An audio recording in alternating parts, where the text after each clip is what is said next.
What is up, everybody? DanDanTheFireman here, and we are going to talk about some bad habits that please don't develop. Please don't start developing these bad habits as a new motorcyclist, because if you practice bad habits, guess what? You're gonna be really good at those bad habits. So start off good, start off doing some good stuff. I talk about a lot of good things that you need to be doing in other videos, but let's talk about some things that you shouldn't be doing, like using bad vision and all that other stuff. But let's go ahead and jump into it.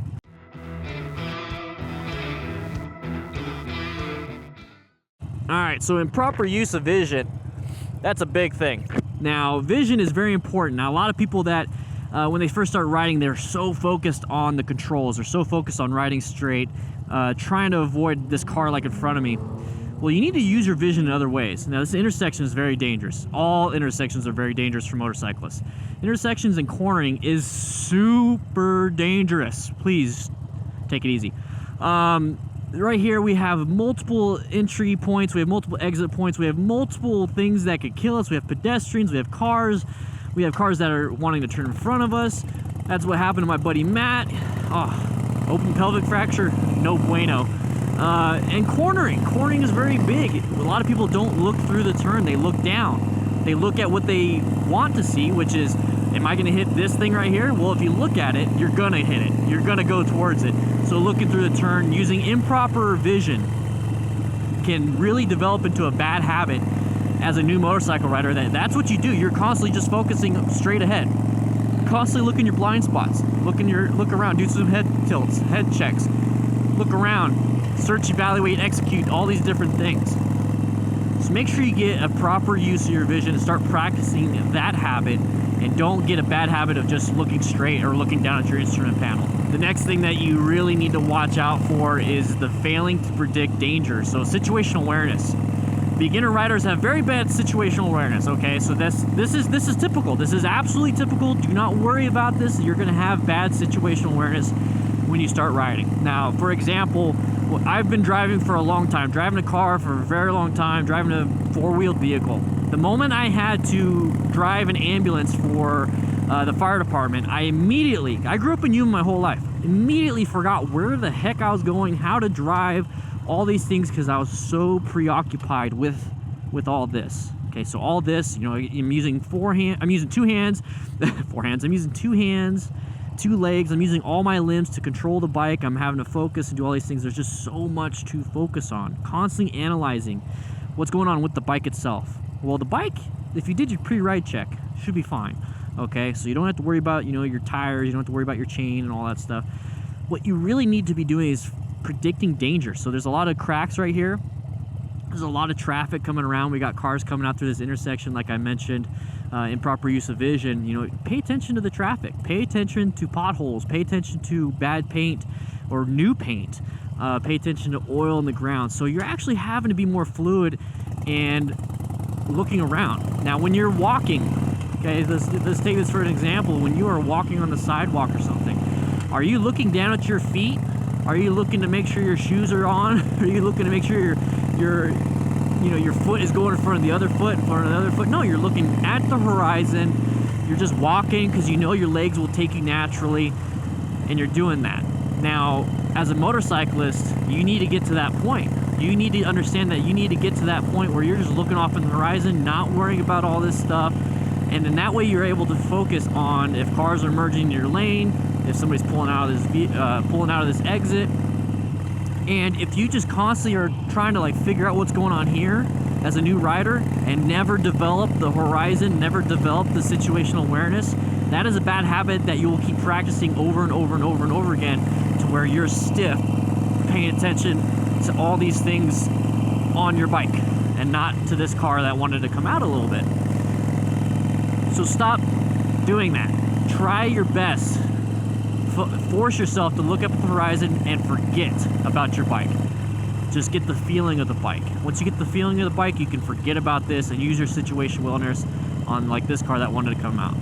Now, this one happens a lot. Somebody was I asked the patrons, I want to see what you guys You know, I want your comments. I want to know what it is that you think would be a good tip. And somebody said it was like Dunning-Kruger. I don't remember it. But basically, I'll put an annotation up here with your name on it. So thank you for posting it. Overestimating your riding abilities. Basically, that's what it means. It's where you feel like you're better than you are. Now, this happens with everybody, okay? It happens with me. It happens with everybody. Being humble on the bike is very hard to do. Being humble in a car. Being humble when it comes to a lot of these things that you do. Even like, you obviously don't want to underestimate yourself. But still, riding way past your ability. Riding way over your ability. Thinking that you can handle it. Taking a turn super hard when you've never taken a class to learn proper cornering techniques. Going through the intersection thinking nobody's going to hit you and I could just get out of the way because my bike is super powerful. That's overestimating your riding abilities. So you really need to ride within your limits. And as a new rider, when you hop on a bike, you're like, man, I could do anything I want. This is awesome. I love this. And you just start getting the feel for the power. Well, guess what? As a new rider, your ability to ride is not that great. The fact that you can go straight and you can follow the traffic laws, that does not mean everything. As a motorcycle rider, you need to take classes. You need to learn more. You need to practice. And if you want to, I got a DDFM manual in the description. Check it out. Anyways, you guys need to be successful. In order to be successful, you need to have these skills. You need to ride within your abilities and within your limits, but let's raise those limits with training. So don't stay low on your training and experience and always having to go above them while you're riding because you can't keep up with others or you feel like you want to. Let's raise that bar of training to where you can use this huge spectrum, of your skill. Now, when you think of new riders, you think of like young, like 17-year-olds, 20-year-olds, maybe 30-year-olds. You think young. Well, I get a lot of comments of people that they've always wanted to ride. They've always wanted to ride throughout their whole life. And they finally started riding like when they're 60, when they're 50, when they're 70. And they're saying that, this is great. I love it. But here's the thing. As a new rider at an older age, please do not underestimate the effects of your age. Don't underestimate that. And a lot of people understand that older drivers drive slow. Now, a lot of times it's because their vision is not so good. So when your vision is not so good, you tend to drive slower so you have better reaction time. And when you have bad reaction time as an elderly person, or just as an older person, you have worse reaction time as you age. You drive slower. So that's why a lot of the older generations, a lot of the older people drive slower. It's not because they're just being dicks. They're just that's how they're able to drive safely. So when you're on a motorcycle, it's very hard to do that. It's very hard to be like, well, I'm going to drive slow, because your concept of speed on a motorcycle is a lot different than a car, but your eyesight is still not that good. Your reflexes aren't that good. So when you underestimate that, so when you underestimate your reaction time and your eyesight, and you ride like you're 30 years younger, you're going to get yourself in a situation that you cannot get out of. Taking a turn too sharp, going through an intersection when a car is coming because you can't see that car because your aging eyes. And I'm not trying to be ageist or anything like that.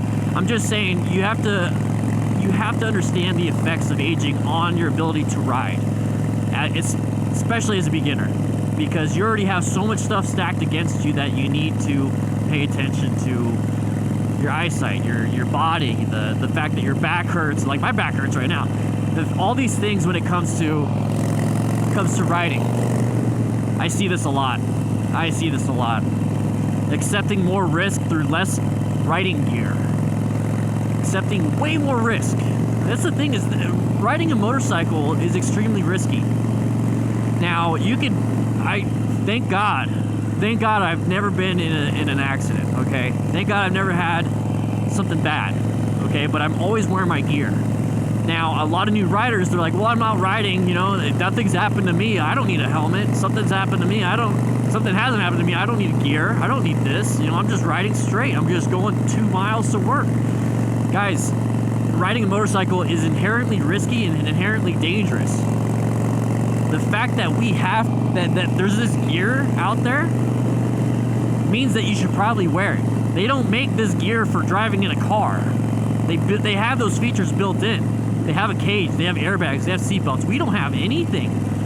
So guys, don't accept more risk. Don't make it more deadly. Don't make it more risky to ride a motorcycle. This person, don't you be pulling out.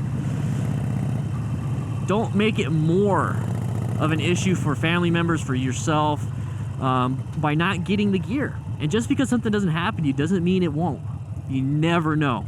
Something can happen in a split second. And that's scary, honestly. But I just want you guys to not develop these habits, all right? So if you want to start developing good habits, if you want to see some tips on how to do that, please click the videos at the end card. I do have a training manual where I go over parking lot practice and a bunch of other exercises that you can do to raise your skill level. Okay, so raise your skill level and that way you're mitigating less risk. All right? All right, I'll be seeing you guys later. Hopefully you guys ride safe, be safe, and develop some good habits, all right? All right, I'll see you later. Bye, bye, bye, bye, bye.